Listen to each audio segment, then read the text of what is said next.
નમસ્કાર મિત્રો, દેશ અને દુનિયા તેમજ ગુજરાતના મહત્વના સમાચારમાં આપનું સ્વાગત છે। આજના મહત્વના સમાચાર મેળવવા માટે વિડીયોને અંત સુધી જોતા રહો। સૌથી પહેલા આવા જ સમાચાર મેળવવા માટે આ ચેનલને સબસ્ક્રાઇબ કરવાનું ના ભૂલતા। જોઈએ મહત્વના સમાચાર તો ત્રીજા વિશ્વયુદ્ધના એંધાણ। વિશ્વયુદ્ધને કારણે દુબઈની અંદર હીરાની ઓફિસો બંધ। પેટ્રોલ ડીઝલની અંદર 10 થી 12 રૂપિયાનો વધારો। હોળીને લઈને આંબાલાલ પટેલે કરી મોટી આગાહી। રેલવેના નિયમો બદલાયા। રેલવેની ટિકિટ બુકિંગ કરતી વખતે આધાર કાર્ડ ફરજિયાત। ફાસ્ટેગના નવા નિયમો જાહેર। કાર જીપ માટે કેવાયસી જરૂરી નથી। ખેડૂતો આંદોલનની તૈયારીમાં। સમાચારમાં આગળ વાત કરીએ તો ત્રીજા વિશ્વયુદ્ધને લઈને જોઈએ સૌથી મોટા સમાચાર। પશ્ચિમ એશિયાની અંદર યુદ્ધનો કહેર જોવા મળી રહ્યો છે। ઈરાનની અંદર જોઈએ તો મૃત્યુઆંક 555 ને પાર પહોંચ્યો છે। કુવૈતમાં અમેરિકી વિમાનો તોડી પાડવામાં આવ્યા છે અને ઈરાન અને અમેરિકા વચ્ચેનો જે સંઘર્ષ છે સતત ત્રીજા દિવસે પણ વધુ ને વધુ વકરતો જાય છે। એટલે ત્રીજા વિશ્વયુદ્ધના એંધાણ વર્તાઈ રહ્યા છે। વિશ્વના 10 જેટલા દેશો આ યુદ્ધમાં ભાગ લઈ રહ્યા છે। અત્યારે કુવૈત અને લેબનોનમાં આજે મોટો હુમલાઓ થયાના સમાચાર પ્રાપ્ત થયા છે। ઈરાને તેનો સર્વોચ્ચ નેતા આયાતુલ્લા અલી ખમેનીને મોતને બદલો લેવાની પ્રતિજ્ઞા લીધી હતી। તેમને ગયા અઠવાડિયે અમેરિકા અને ઇઝરાયેલના જે સંયુક્ત ઓપરેશનને ઠાર કરવામાં પણ આવ્યા હતા। તો ત્રીજા વિશ્વયુદ્ધના કારણે આર્થિક પરિસ્થિતિ વિશ્વમાં આર્થિક મંદીનો સામનો કરવો પડી શકે છે। 50% જેટલા જે સ્ટીમરની અંદર કન્ટેનરો વેપારીઓ મોકલતા હોય છે તે અત્યારે બંધ થઈ ગયા છે અને 50% જેટલા હવાન વિમાનો પણ અત્યારે સ્તબ્ધ કરી દેવામાં આવ્યા છે। ત્રીજા વિશ્વયુદ્ધને લઈને વિશ્વની અંદર મોટો વ્યાપ જોવા મળી રહ્યો છે। યુદ્ધની પરિસ્થિતિને લઈને જોઈએ તો આર્થિક રીતે વિશ્વમાં કઈ રીતે યુદ્ધ મુશ્કેલી રૂપ સાબિત થઈ શકે છે તે વિશે વિગતવાર માહિતી જોઈએ તો માલની હેરફેર ધીમી પડી શકે છે। દુબઈની અંદર કામ કરતા જે હીરાના વેપારીઓએ શનિવારે ખાડીના જે ટ્રેડ હબ દુબઈ પર મિસાઇલ હુમલા બાદ ચિંતા વ્યક્ત કરી છે। દુબઈમાં જે હીરા સાથે સંકળાયેલા વેપારીઓ છે, દુબઈની અંદર હીરાની વેપારીઓ છે અને દુબઈમાં જે ટ્રેડ હબ એટલે કે જે આપણે સુરતની વાત કરીએ તો સુરતમાં જો ડાયમંડ હબ છે તેમ દુબઈની અંદર પણ મોટું ડાયમંડનું ટ્રેડ હબ ડાયમંડ વેપાર સાથે સંકળાયેલું દુબઈનું જે શહેર છે તેના પર દુબઈની અંદર મિસાઇલ એટેક કરવામાં આવ્યો છે। ઈરાન પર ઇઝરાયલ અને અમેરિકાના મોટા હુમલા બાદ આ હુમલો થયો હતો જેના કારણે વ્યવસાય અને વેપારમાં વિક્ષેપ પડવાની આશંકા વધી ગઈ હતી। સુરતના વેપારીઓએ જણાવ્યું હતું કે તેનું તાત્કાલિક પરિણામ ફ્લાઇટ કામગીરી સ્થગિત કરી દેવામાં આવી હતી। જેવી દુબઈના જે શહેર ઉપર મિસાઇલ એટેક કરવામાં આવ્યો હતો એટલે તાત્કાલિક તેની અસર છે જે ફ્લાઇટ હતી તે બંધ કરી દેવામાં આવી છે અને આગામી તેની અસર કઈ રીતે આર્થિક પરિસ્થિતિ અને જે વેપારી સાથે સંકળાયેલા છે તેમને મોટા સ્થાને પડવાની છે। તો જે ફ્લાઇટની કામગીરી સ્થગિત કરી દેવામાં આવી હતી ને આ પગલાથી જે હીરા ક્ષેત્ર સાથે સંકળાયેલા લોકો અને માલની અવર જવર ધીમી થવા લાગી છે। અસ્થાયી રૂપે બંધ પણ થઈ શકે તેવું પણ કહેવામાં આવ્યું છે વેપારીઓ સાથે। સુરતના જે ઔદ્યોગિક સૂત્રોએ જણાવ્યું હતું કે દુબઈ સંબંધિત જે વેપાર પ્રવૃત્તિઓ સ્થગિત થઈ છે અત્યારે બંધ થઈ છે કારણ કે આ શહેર ભારત અને આંતરરાષ્ટ્રીય બજાર વચ્ચે હીરા માટે મુખ્ય પરિવહન અને વેપાર બિંદુ તરીકે સેવા આપતું હતું।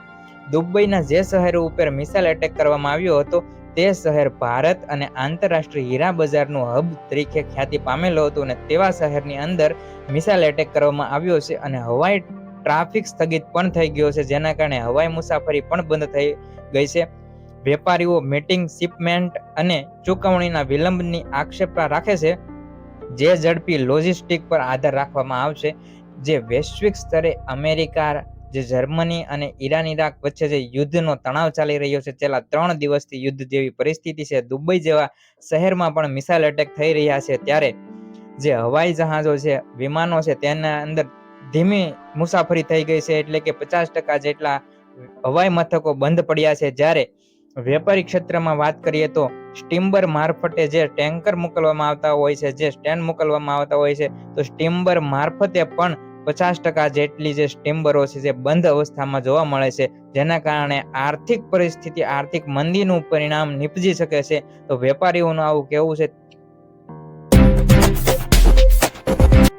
છેલ્લા 3 દિવસથી જે યુદ્ધ ચાલી રહ્યું છે જે તેની અસર સીધી પેટ્રોલ ડીઝલના જથ્થા ઉપર ખૂબ મોટા પ્રમાણમાં પડવાની છે કારણ કે ભારત જેવો દેશ છે જે પશ્ચિમના દેશો તરફથી 90% જેટલું તેલ એટલે કે પેટ્રોલ ડીઝલનો જથ્થો આયાત કરે છે અમેરિકા અને ઇઝરાયેલના હુમલામાં ઈરાનના સુપ્રીમ લીડર આયતુલ્લા અલી ખાનને મોત બાદ વૈશ્વિક બજારમાં તેલનું સંકટ ઘેરાયેલું જોવા મળે છે. જો યુદ્ધ લાંબુ ચાલે અને હોર્મુઝ સ્ટ્રેસ તેલ માર્ગ બંધ થાય તો વિશ્વ એટલે કે આંતરરાષ્ટ્રીય તેલ ભંડારનો જથ્થો ખૂબ મોંઘો મળવા લાગશે અને પેટ્રોલ ડીઝલના ભાવમાં નોંધપાત્ર વધારો જોવા મળી શકે છે. આંતરરાષ્ટ્રીય બજારમાં ક્રૂડ ઓઇલ $100 થી $120 પ્રતિ બેરલ સુધી પહોંચી શકે છે. ભારત તેની જરૂરિયાતનો 90% હિસ્સો જે તેલ આયાત કરતું હોવાથી દેશમાં પેટ્રોલ અને ડીઝલના ભાવમાં 10 થી 12 રૂપિયાનો તોતિંગ વધારો ઝીંકાઈ શકે છે. જો મિત્રો આ યુદ્ધ છેલ્લા 3 દિવસથી અમેરિકા અને ઇઝરાયલ તેમજ પશ્ચિમના દેશો તરફ ચાલી રહ્યું છે.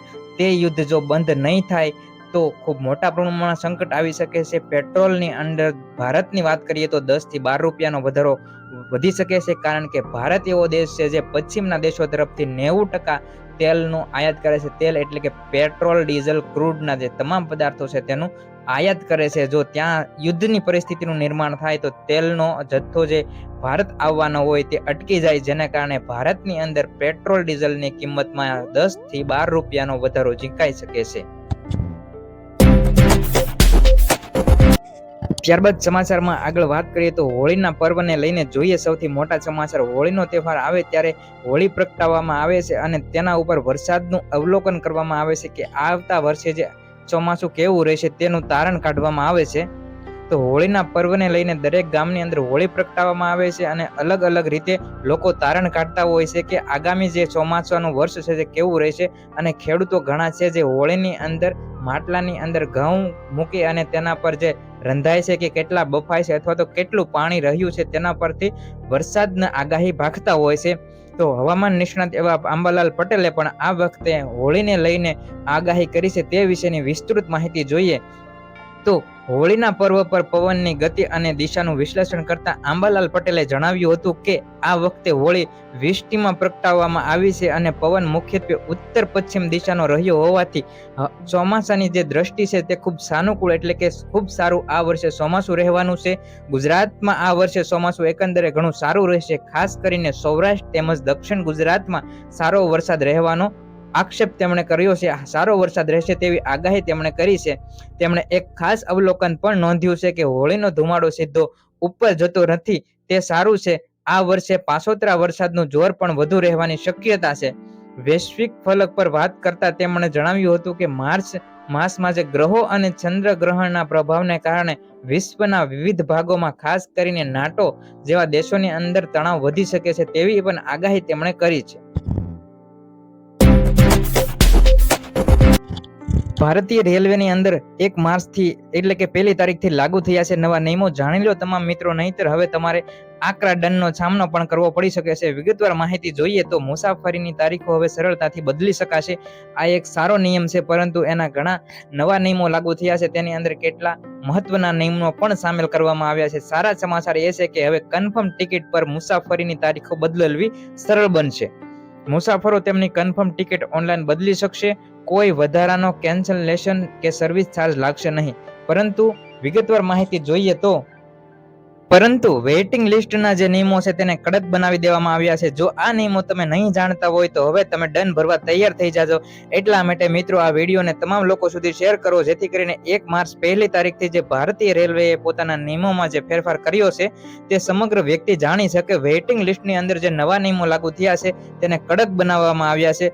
અત્યારે જે ભીડ અને સલામતીની ચિંતાઓને ધ્યાનમાં રાખીને રેલવેએ વેઇટિંગ લિસ્ટની ટિકિટ ધારકો માટે નિયમો કડક બનાવી દીધા છે. હવે જે કન્ફર્મ ટિકિટ બુક થઈ છે તે જ લોકો RACની ટિકિટ ધરાવતા હોય તે જ લોકો મુસાફરો માટે સ્લીપર અથવા તો AC કોચમાં ચડી શકશે. જે લોકોની ટિકિટ વેઇટિંગ લિસ્ટની અંદર હોય તે લોકો પણ અત્યાર સુધી રેલવેની મુસાફરી કરી શકતા હતા, પરંતુ હવે રેલવેના જે નવા નિયમ મુજબ જે લોકોની ટિકિટ વેઇટિંગ લિસ્ટમાં હોય છે તે લોકો AC અથવા તો સ્લીપર કોચમાં નહીં બેસી શકે. જો આવું કરશે તો તેમને આકરા દંડનો સામનો પણ કરવો પડી શકે છે. તેના માટે ચાર્જ આપવા માટે તમે તૈયાર રહેજો. તમારી ટિકિટ વેઇટિંગ લિસ્ટ એટલે કે WL એટલે કે વેઇટિંગ લિસ્ટની અંદર તરીકે સમય સૂચિબદ્ધ હશે તો તમે હવે મુસાફરી નહીં કરી શકો, તો તમે તે રિઝર્વ કોચમાં મુસાફરી કરી શકશો નહીં. ત્યારબાદ વધુમાં વિગતવાર માહિતી જોઈએ તો ટિકિટ બુકિંગ માટે હવે આધાર કાર્ડને ફરજિયાત કરી દેવામાં આવ્યું છે. રેલવે ટિકિટના કાળા બજારને રોકવા માટે નિયમો વધુ કડક બનાવવામાં આવી રહ્યા છે. હવે IRCTC અથવા તો ઓનલાઈન રેલવે જે આ એપ્લિકેશનો છે રેલવેની ટિકિટ બુક કરવા માટેની, જો તમે આ એપ્લિકેશનોમાંથી પણ તમે ઓનલાઈન ટિકિટ બુક કરો છો તો તમારું જે આધાર કાર્ડ છે તે એપ્લિકેશન સાથે લિંક હોવું જોઈએ. એટલે કે ટિકિટ બુક કરવા માટે આધાર વેરિફિકેશન કરવું ફરજિયાત છે. આ જે નવો નિયમ પણ લાગુ કરી દેવામાં આવ્યો છે. વધુમાં બુકિંગમાં પ્રથમ 30 મિનિટની અંદર એજન્ટો દ્વારા ટિકિટ બુકિંગ પર પ્રતિબંધ મૂકવામાં પણ આવ્યો છે. સાદી અને સરળ ભાષામાં સમજી લઈએ કે 1 તારીખથી રેલવે મંત્રાલય દ્વારા જે ટિકિટ બુકિંગની અંદર મોટા પ્રમાણમાં ફેરફાર કરવામાં આવ્યા છે. જો તમે હવે ટિકિટ તમારી કન્ફર્મ બુકિંગ કરાવેલી હશે તો તમે તેની તારીખો બદલી શકશો, પરંતુ જો હવે તમે ઓનલાઈન ટિકિટ બુક કરો છો કોઈ પણ એપ્લિકેશન દ્વારા તો તેની અંદર તમારું આધાર કાર્ડ લિંક હોવું ફરજિયાત છે. ત્યારબાદ તમારી ટિકિટ જો વેઇટિંગ લિસ્ટમાં હોય તો તમે રેલવેની અંદર મુસાફરી કરી શકશો નહીં. વેઇટિંગ લિસ્ટની અંદર તમારી ટિકિટ હોય અને તો તમે મુસાફરી કરતા પકડાશો તો તમારે આકરો દંડ પણ ભરવો પડી શકે છે. ત્યારબાદ સમાચારમાં આગળ વાત કરીએ તો વાહન વ્યવહારને લઈને જોઈએ સૌથી મોટા સમાચાર. દર મહિનાની 1 તારીખે દેશના ઘણા બધા નિયમોમાં બદલાવ થતો હોય છે, ઘણા બધા નવા નિયમો લાગુ થતા હોય છે.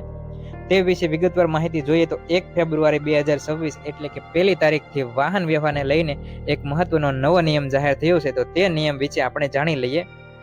અત્યાર સુધી જે ફાસ્ટેગનો નિયમ હતો તેની અંદર મોટો બદલાવ જોવા મળ્યો છે અને 1 ફેબ્રુઆરીથી આ નિયમ લાગુ પણ કરી દેવામાં આવ્યો છે. તો વિગતવાર માહિતી જોઈએ, જોડાયા રહો ચેનલો સાથે અને અપડેટ માહિતી માટે તેમજ ખેડૂતો તેમજ સરકારી યોજનાની તેમજ દેશમાં બનતી નવી ઘટના અને સૌપ્રથમ અપડેટ માહિતી જાણવા માટે ગુજ્જુ માસ્ટર ન્યૂઝ ચેનલને સબસ્ક્રાઇબ કરી ચેનલ સાથે જોડાવ. વિગતવાર માહિતી જોઈએ તો 1 ફેબ્રુઆરી 2026 પછી લેવામાં આવતા જે નવા ટેગ માટે તો KYC જરૂરી નથી, પરંતુ જેઓની પાસે જૂના ફાસ્ટેગ છે તેમણે પણ હવે નિયમિત વેરિફિકેશન કરાવવાની જરૂર નથી.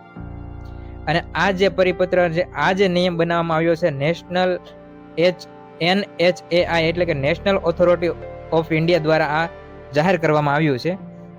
તે વિશેની વિગતવાર માહિતી જોઈ લઈએ તો નેશનલ ઓથોરિટી ઓફ ઇન્ડિયાએ વિલંબિત અને ફરિયાદો નિવારવા માટે કાર, જીપ અને વાહન માટે આ પ્રક્રિયા નાબૂદ કરી દીધી છે. નેશનલ ઓથોરિટી ઓફ ઇન્ડિયાના પરિપત્રના મળવા માહિતી મુજબ કાર, જીપ અને વાહન માટે જે KYCની પ્રક્રિયાથી ફાસ્ટેગના માટે જે નિયમ હતો તેને નાબૂદ કરી દેવામાં આવ્યો છે અને તેની જે જવાબદારી હવે બેંકોને સોંપી દેવામાં આવી છે. નવા નિયમ મુજબ હવે ગ્રાહકોને બદલે બેંકોએ ટેગ જારી કરતા પહેલા ચકાસણી કરવી પડશે. બેંકો સરકારના વાહન ડેટાબેઝ એટલે કે વાહનના જે ડેટાબેઝ હોય છે તેના દ્વારા માહિતી ચેક કરશે. જો ડેટાબેઝની અંદર માહિતી ન હોય તો RC એટલે કે રજિસ્ટ્રેશન સર્ટિફિકેટના આધારે વેરિફિકેશન થશે. એટલે હવે એકવાર ટેગ એક્ટિવ થઈ ગયા પછી યુઝરે કોઈ પણ અલગથી KYC પ્રોસેસ કરવાની રહેશે નથી.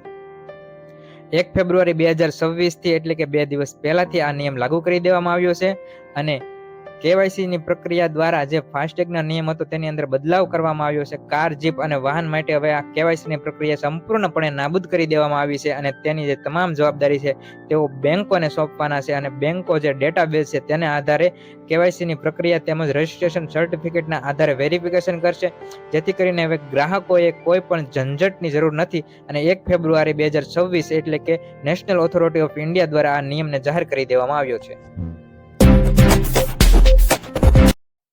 સમાચારમાં આપણે માહિતી જોઈશું તો ગુજરાતની અંદર ખેડૂતો મોટું આંદોલન કરવા જઈ રહ્યા છે. તો તે વિશે ખેડૂત આંદોલન વિશેની વિસ્તૃત માહિતી જોઈએ. ખેડૂતોનો મુદ્દો ખૂબ મોટો ગરમાયો છે અને ઠેર ઠેર ખેડૂતો આંદોલન કરવાની ફૂલ તૈયારીમાં જોવા મળી રહ્યા છે. કારણ કે દર વર્ષે જ નકલી બિયારણ પધરાવી દેવામાં આવે છે ખેડૂતોને, ખાતરની અછત છે, સિંચાઈ પાણીની પણ સમસ્યા છે, ડુપ્લિકેટ ખાતર મળે છે, ડુપ્લિકેટ બિયારણ મળે છે અને જંતુનાશક દવા પણ ડુપ્લિકેટ મળે છે. તો ખેડૂતો મરવા મજબૂર થયો છે. ખેડૂતોને કરવું શું? ખેડૂતોનો મુદ્દો ખૂબ મોટા પ્રમાણમાં ગરમાયો છે. ઠેર ઠેર આંદોલનની તૈયારી થવા જઈ રહી છે. ગુજરાતમાં સ્થાનિક સ્વરાજ્યની ચૂંટણી પહેલા ખેડૂતોનો પ્રશ્ન ખૂબ ચર્ચામાં આવ્યો છે.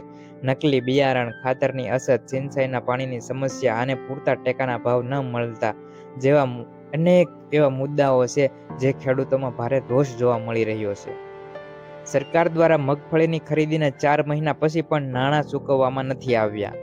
ખેડૂત નેતા પ્રવીણ રામે સોમનાથથી ખેડૂત બચાવો યાત્રાની જાહેરાત કરી દીધી છે અને જે 24 તારીખથી શરૂ થઈને 8 માર્ચે ગાંધીનગર પહોંચશે.